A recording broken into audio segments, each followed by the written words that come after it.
Okay, I wanted to read chapter 16. This is the Gospel of St. Luke, the Douay Rheims Catholic translation. The parable of the unjust steward, of the rich man, and Lazarus. And he said also to his disciples, there was a certain rich man who had a steward, and the same was accused unto him that he had wasted his goods. And he called him and said to him, how is it that I hear this of thee? Give an account of thy stewardship, for now thou canst be steward no longer. And the steward said within himself, what shall I do? Because my Lord taketh away from me the stewardship. To dig I am not able, to beg I am ashamed. I know what I will do, that when I shall be removed from the stewardship, they may receive me into their houses. Therefore, calling together every one of his Lord's debtors, he said to the first, how much dost thou owe my Lord? But he said, 100 barrels of oil. And he said to him, take thy bill, and sit down quickly, and write 50. Then he said to another, and how much dost thou owe? Who said, 100 quarters of wheat. He said to him, take thy bill, and write 80. And the Lord commended the unjust steward, for as much as he had done wisely, for the children of this world are wiser in their generation than the children of light. And I say to you, make unto you friends of the mammon of iniquity, that when you shall fail, they may receive you into everlasting dwellings. He that is faithful in that which is least is faithful also in that which is greater.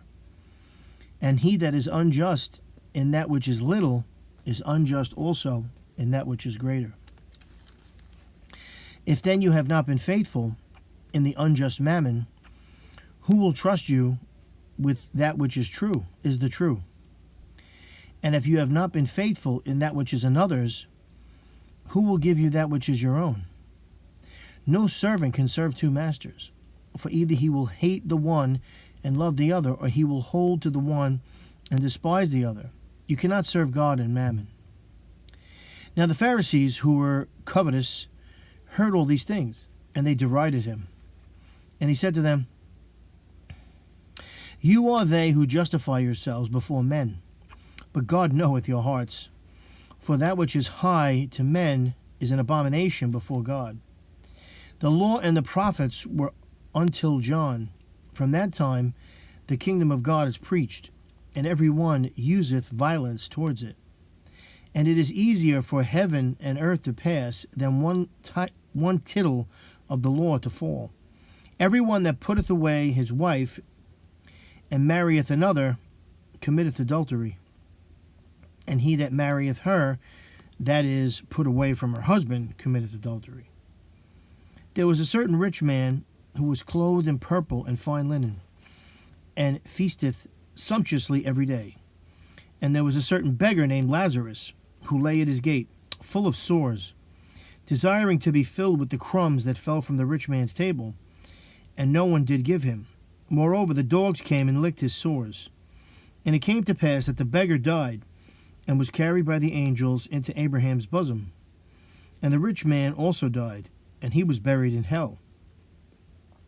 And lifting up his eyes, when he was in torments, he saw Abraham afar off, and Lazarus in his bosom. And he cried and said, Father Abraham, have mercy on me, and send Lazarus, that he may dip the tip of his finger in water to cool my tongue, for I am tormented in this flame. And Abraham said to him, Son, remember that thou didst receive good things in thy lifetime, and likewise Lazarus evil things. But now he is comforted, and thou art tormented. And besides all this, between us and you there is fixed a great chaos, so that they who would pass from hence to you cannot, nor from thence come hither. And he said, Then, Father, I beseech thee that thou wouldst send him to my father's house, for I have 5 brethren, that he may testify unto them, lest they also come into the place of torments. And Abraham said to him, They have Moses and the prophets, let them hear them. But he said, No, Father Abraham, but if one went to them from the dead, they will do penance. And he said to him, If they hear not Moses and the prophets, neither will they believe, if one rise again from the dead. Okay, there's a lot in here. So Jesus says that there was a rich man who had a worker, and the guy was a crook, and he was going to get rid of him. So what he did was he went to his master's clients, people that owed him money. Like, he's working for this rich guy, and these people owe his master money. So he goes to them and he cancels some of their debts so that they'll owe him. And then when the master lets him go, he'll be able to get something from them. You understand? So, and it just shows that, if you can be shrewd, like this guy was shrewd in the ways of the world, right? How to manipulate, how to get what he needed. Well, you should be shrewd in the ways of God. Okay? How do we get to heaven? Be shrewd in those things. That's what's more important. See, Jesus says here, if you can't be faithful in little things, how could you be faithful in big things? If you can't be trusted in little things, how can you be trusted in big things, right? And that's true. You were the person that is always untrustworthy. Look out. Look out for that. Like, if you're with someone that readily lies or cheats, they have no problem with that. They may be your friend, but one day they're going to lie and cheat to you, right? The same goes for a spouse. You see these bad kind of character flaws in a spouse, watch out. Because if you can't handle little things, you're certainly not going to handle big things. You can't keep your room in order. How are you going to run a business? Things like that. If you can't write up a document, how are you going to write a big term paper? But that's what Jesus is saying. And meaning, like, little things on this earth. Like, if you can't just do little things, like being kind to others or, doing what God wants you to do, well, then how are you going to do the really big things? Like when the tests come, meaning like when you're faced with something very, very difficult, how are you going to pass that test? You can't do little things, right? I think that's what he means. And he says you can't serve two masters, meaning you don't make a god of money. Mammon is money. Usually it's translated like money or, goods of this earth. And there's nothing wrong with having money and goods of this earth, but when you make it a god, it is a problem. It is a problem because that's all you think about. I know people like this. That's all they think about. I mean, I understand people have to try to get money because there's, high inflation, and you want to have a house, and you want to have a place to live and food, and that's the truth. But God said he would take care of us no matter what, and if we had faith, of course, we have to have faith. But we can't make a god of the money. Then he talks about this famous story of Lazarus. So there was this rich man, and then there was this really poor man outside his door all the time. And this rich man who had everything, plenty to eat, a comfortable place to sleep, all this, he didn't want for anything. He wouldn't even give even a little bit to Lazarus, who was right outside his door. The guy was covered in sores. He was evidently sick, and he just wouldn't give him anything. It's pretty bad. And the Lazarus dies, and he goes to, it says Abraham's bosom, meaning paradise, right? Heaven.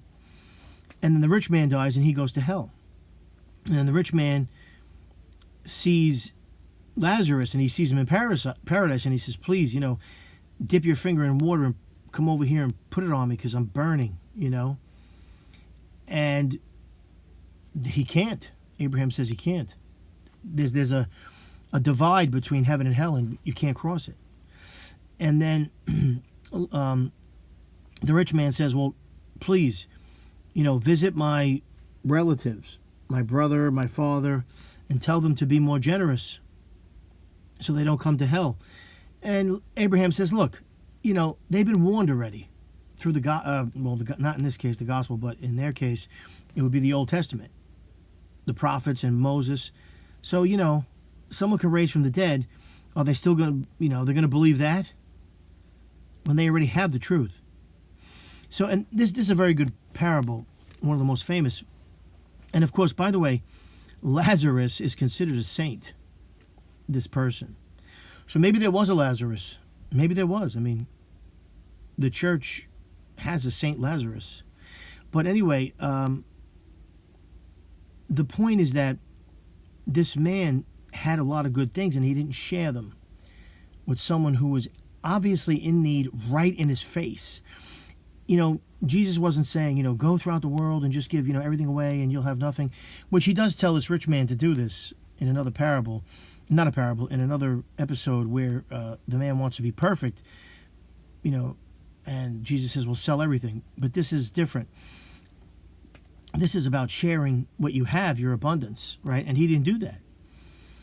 I mean, Lazarus just wanted crumbs. He didn't ask to sit at the table and have a full meal. And the guy didn't even give him that.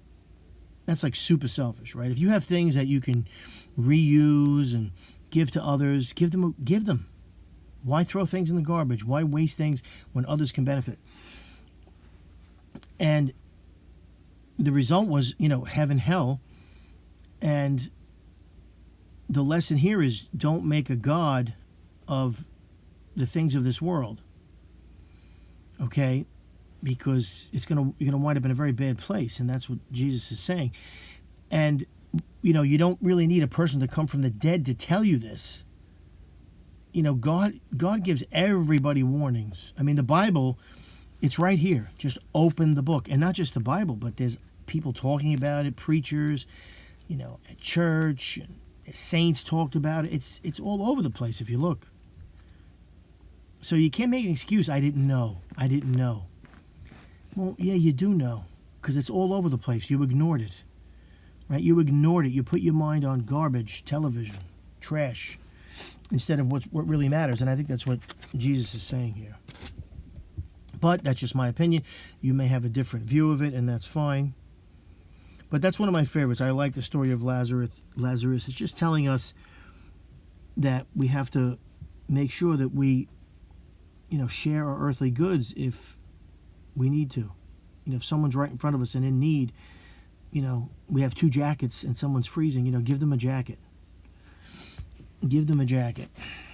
If they're starving right in front of your face, you know, give them something. So, and God's pleased when we share, and he'll bless us even more. Anyway, I'll see you in the next one. Take care.